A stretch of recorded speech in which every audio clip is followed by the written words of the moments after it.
মই ভাস্কৰ কিৰণ বৰা। মই যি ক'ম তাকেই শুনিব, মই যি দেখুৱাম তাকেই দেখিব। যাদুকৰসকলে এটা অদ্ভুত পোছাক পিন্ধি গুৰু গম্ভীৰ কণ্ঠেৰে দৰ্শকক হিপ্নটাইজ কৰি মন্ত্ৰমুগ্ধ কৰে।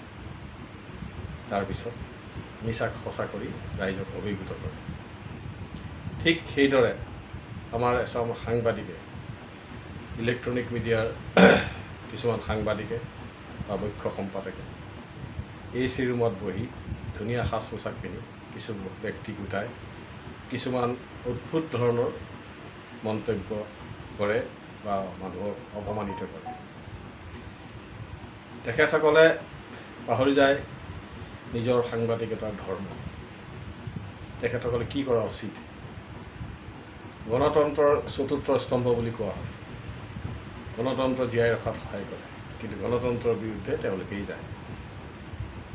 তেখেতসকলৰ কাম হ'ল বাতৰি পৰিৱেশন কৰাটো, বাতৰি তৈয়াৰ কৰাটো নহয়।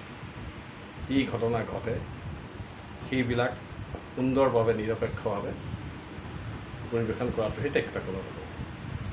দেশৰ আৰ্থিক, সামাজিক, সাংস্কৃতিক দিশবিলাক কঢ়িয়াই আলোচনা কৰি তাৰ ভুল আৰু ভালবিলাক দাঙি ধৰাটোহে তেখেতসকলৰ কাম। বিভিন্ন বিষয়ৰ ওপৰত তেখেতসকলে আলাপ আলোচনা আগবঢ়াব লাগে, যাতে ৰাইজৰ মাজত জনমত গঠন কৰিব পাৰে। কিন্তু তেখেতসকলে কৰিছে কি? যি সময়ত ধিং পাত খাই আৰু বাগজানৰ ওপৰত আলোচনা কৰিব লাগিছিল, সেই সময়ত নিতুমণি শইকীয়াৰ দৰে মুখ্য সম্পাদকে দুজন শিল্পীক ষ্টুডিঅ'লৈ মাতি আনি অপমান কৰিছে। ইয়াতকৈ গৰ্হিত কাম কিবা আছে জানো? আৰু আচৰিতভাৱে সাংবাদিকসকলকো গৰিহণা দিয়া আমি দেখা নাই। আচলতে এনে কাম কৰিলে সাংবাদিকসকলো গৰিহণা দিয়া উচিত। কাৰণ যেতিয়া সাংবাদিকৰ ওপৰত কোনোবাই হাত উঠায় বা কয়, তেতিয়া আমিও গৰিহণা দিওঁ আৰু তেখেতসকলেও দাং খায়।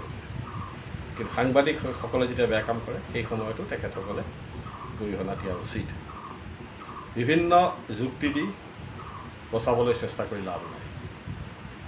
আৰু এইবোৰ কাৰণতেই জনসাধাৰণৰ ইলেক্ট্ৰনিক মিডিয়াৰ ওপৰত বহু আস্থা কমি আহিছে।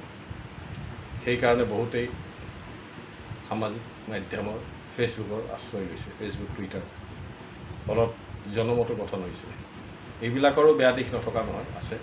কিন্তু বহুতে আমি নিজেও ভাল ধৰণে ব্যৱহাৰ কৰিছোঁ, জনমত গঠন কৰিব পাৰিছোঁ। মানুহৰ মাজত কিছুমান ভাল চিন্তাধাৰা আমি বিয়পাব পাৰিছোঁ আৰু বহুতেই চেষ্টা কৰিছোঁ। মই সামাজিক মাধ্যমত বহু যুৱকৰ, বহু ব্যক্তিৰ সুন্দৰ সুন্দৰ লিখনি পাইছোঁ, যিবোৰ হয়তো বাতৰি কাকতলৈ পঠিয়ালে প্ৰকাশ নহ'ব বা ইলেক্ট্ৰনিক মিডিয়াও তেখেতসকলক নামাতে। ইলেক্ট্ৰনিক মিডিয়াই কিছুমান বচা বচা মানুহকে সদায় মাতে। অসমত বহুতো গুণী জ্ঞানী মানুহ আছে, কিন্তু সেইসকলক আপুনি কেতিয়াও ইলেক্ট্ৰনিক মিডিয়াৰ টক শ্ব'সমূহত দেখা নাপায়। গতিকে তেখেতসকলে নিজৰ সীমাবদ্ধতা বুজা উচিত। আৰু নিতুমণি শইকীয়াৰ দৰে ব্যক্তিয়ে বেছি যুঁজি লাভ নাই, কাৰণ তেখেতৰ জ্ঞান সীমিত। তেখেতে অসমৰ ৰাজনৈতিক, আৰ্থিক, সামাজিক দিশত অধ্যয়ন কৰা উচিত। তাৰপিছতহে এইবিলাক দিশত আগবাঢ়িব লাগে। আৰু ৰাইজেও এইবিলাকক যিবিলাকে অসমীয়া জাতিৰ বিৰুদ্ধে বা কোনো ব্যক্তিৰ বিৰুদ্ধে যায়, সেইসকলক আমি বৰ্জন কৰিব লাগে। তেতিয়াই এখেতসকল চিধা হ'ব। নমস্কাৰ। আজিলৈ ইমানেই হ'ল। জয় অসম।